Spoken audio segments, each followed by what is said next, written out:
come here and you see their teeth and like 80% of their whole mouth is just full of decay, you're thinking, how did it get to this point? The dental health is bad in Vietnam because of the amount of sugar in their diet. Vietnam has 90 million people in a country just a bit bigger than Victoria and Tasmania combined. Still recovering from war and led by a communist government, basic healthcare messages are not high on the political agenda. Many kids don't even own a toothbrush. I just think maybe it's just an educational thing because the parents here, if they have got parents, they definitely love them, so they would teach them if they could. I just think there's not enough information going on. So this team of Aussie volunteers travels to Vietnam and visits poor villages all over the country. They pull out teeth, sometimes 4 at a time, fit shiny crowns and try to prevent further damage. They are the Christian Health Aid team.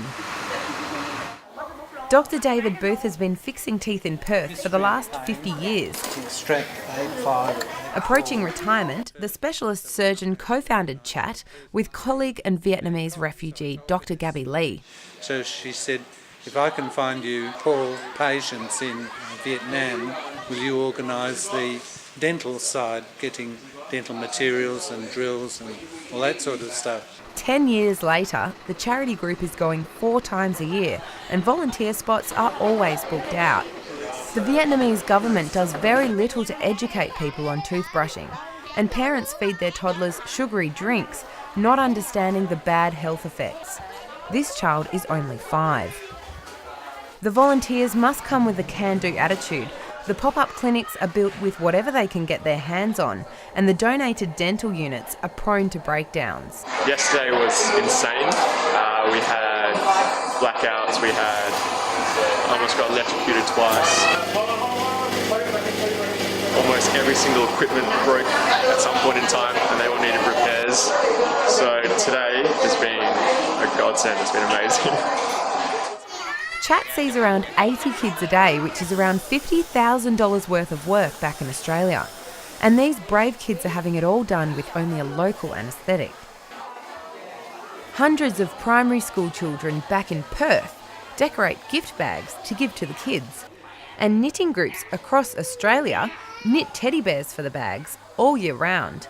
And this is a great thrill for the children where very often it's the first time that they've had a present just for them. 5th year dental students can attend as part of their course. They're in charge of an important element of the trip, education. But the trip wouldn't be possible without the help of the Vietnamese staff in country. Children who live in developing countries like Vietnam don't receive the same basic healthcare education that kids in the developed world take for granted. But it's the attitude of the older generations that firstly needs to be targeted.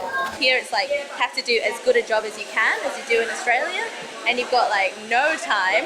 But here it's like, you feel a lot more emotionally connected to these ones, these little kids. In the future, Dr. Booth would like to collaborate with other healthcare professionals and provide an all-round healthcare service to the Vietnamese people.